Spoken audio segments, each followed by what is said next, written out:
Right now, somewhere in the world, a dog is staring into its owner's eyes, and something invisible is happening between them. A flood of the exact same hormone that bonds a mother to her newborn baby is rushing through both of their bloodstreams. At the same time, we've always said dogs are man's best friend. But for most of human history, that was just a nice phrase. What scientists have discovered in the last 15 years suggests it's something much stranger, much deeper, and much more biologically real than anyone expected. This isn't just loyalty. This isn't just training. This might be actual love, running on the same chemical hardware as ours. So what is really going on inside a dog's brain when it looks at you? Let's find out. A dog's love. Hey everyone, welcome back. Today, we're diving into one of the strangest, most heartwarming corners of animal science. The biology of canine affection.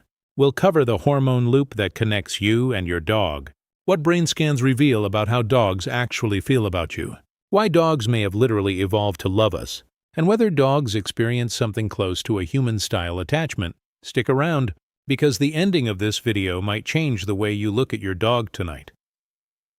Let's start with the experiment that kicked off this entire field of research. In 2015, a team of Japanese researchers led by Miho Nagasawa published a study that stunned the scientific community. They brought dogs and their owners into a room and simply let them interact naturally, petting, talking, and most importantly, making eye contact. Before and after, they measured oxytocin levels in both the dog's and the owner's urine. Oxytocin is sometimes nicknamed the love hormone. It's the same chemical that surges when a mother breastfeeds her baby, when couples hug, and when people fall in love. It's the molecule behind bonding itself. Here's the wild part. When dogs and owners gazed into each other's eyes for longer periods, oxytocin rose in both of them. Not just the human. The dog's oxytocin spiked too, and the longer the eye contact, the bigger the spike. In a feedback loop, researchers nicknamed the oxytocin gaze loop. Then they tested it with wolves, the dog's closest genetic relative, raised by humans from puppyhood, hand-fed, deeply socialized. The wolves barely held eye contact with their handlers, and there was no oxytocin spike at all. That comparison is the key. This isn't just about familiarity or trust. Something happened during the domestication of dogs that essentially rewired them to bond with humans the same way humans bond with each other, through the eyes. Scanners, brain activity heat maps. Hormones tell part of the story. But neuroscientist Gregory Burns at Emory University wanted to look directly inside a dog's brain, while it was awake, unsedated, and reacting in real time. His team spent months training dogs to walk into an MRI machine voluntarily and hold still for scanning, something no one had really done before. Then they tested how dogs' brains responded to different things. The smell of their owner, the smell of a stranger, the smell of another dog, verbal praise versus food.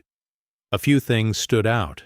The caudate nucleus, a brain region linked to reward and positive expectation in humans, consistently lit up when dogs smelled their owner's scent more than for any other scent, including other humans they knew. In a separate experiment, many dogs showed equal or even greater caudate activation for verbal praise from their owner than for food. Not all dogs, and not every single time, but enough that it overturned the assumption that dogs are purely food-motivated animals who simply put up with us. Burns has been careful about overstating these results. Brain scans can't prove a dog experiences love exactly the way we narrate it to ourselves. But the structural similarity is hard to ignore. The same brain region, doing the same job, responding the same way it does in a human brain when we feel affection and reward from someone we care about. Now here's where it gets even more interesting. Because this loving behavior might not be an accident. It might be the entire reason dogs exist. Somewhere between 15,000 and 40,000 years ago, a population of wolves began hanging around early human campsites, likely drawn by scraps of food.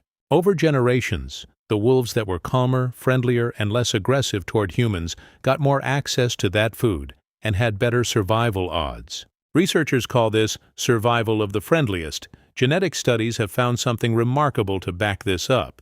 Dogs carry structural variations in a stretch of DNA associated with a syndrome in humans called Williams-Buren syndrome, a genetic condition that, among other traits, causes extreme friendliness, social warmth, and a strong drive to bond with others. Dogs that carry more of these variants tend to seek out human contact more intensely. In other words, evolution may have selected dogs not just for being tame, but specifically for being affectionate. Friendliness wasn't a side effect of domestication. For dogs, it may have been the actual survival strategy. That reframes everything. A dog's love for you isn't a performance learned through treats and training. It's potentially thousands of years of evolutionary pressure pointed directly at one outcome: bonding with humans as deeply as possible. In the 1970s, psychologist Mary Ainsworth created a famous experiment called the strange situation to study attachment in human infants. A parent and baby enter a room. A stranger comes in. The parent leaves briefly, then returns, and researchers observe how the baby reacts to the separation and reunion. It became the foundation of modern attachment theory. Decades later, researcher Josef Topal and his colleagues ran a strikingly similar setup, but with dogs and their owners instead of babies and parents, and the dog's behavior mapped onto the same attachment patterns seen in human infants. Dogs explored a new room more confidently when their owner was present than when only a stranger was there. They showed clear distress behaviors when the owner left, and critically, they sought proximity and comfort from the owner specifically upon reunion, not just from any available person, including the stranger who'd been in the room the whole time. This is exactly the pattern attachment psychologists look for to confirm a secure base relationship. The same dynamic between a child and a trusted caregiver. Dogs, it turns out, treat their owners as something closer to a parental attachment figure than as a fellow pack member. Visual: dog tilting head at crying person. Dog approaching someone who looks sad. Split screen of human and dog facial expressions. There's one more piece of this puzzle.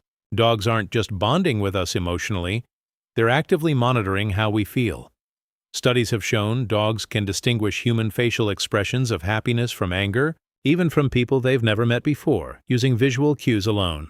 Other research suggests dogs can detect shifts in human stress through scent, picking up on changes in compounds released through sweat and breath when people experience stress, and adjusting their own behavior in response, becoming more cautious or seeking closer contact. Dogs have also been shown to yawn contagiously after watching their owner yawn, a behavior linked, in humans, to empathy and social bonding, and it happens far more often in response to a familiar owner than to a stranger. Put together, this isn't just a creature that likes you. It's a creature that is constantly, quietly tracking your emotional state and adjusting how it treats you because of it. Visual: montage of dogs and owners, hugging, walking, sleeping together. So let's bring this all together. When your dog looks into your eyes, oxytocin spikes in both your brains, the same loop that bonds parents to children.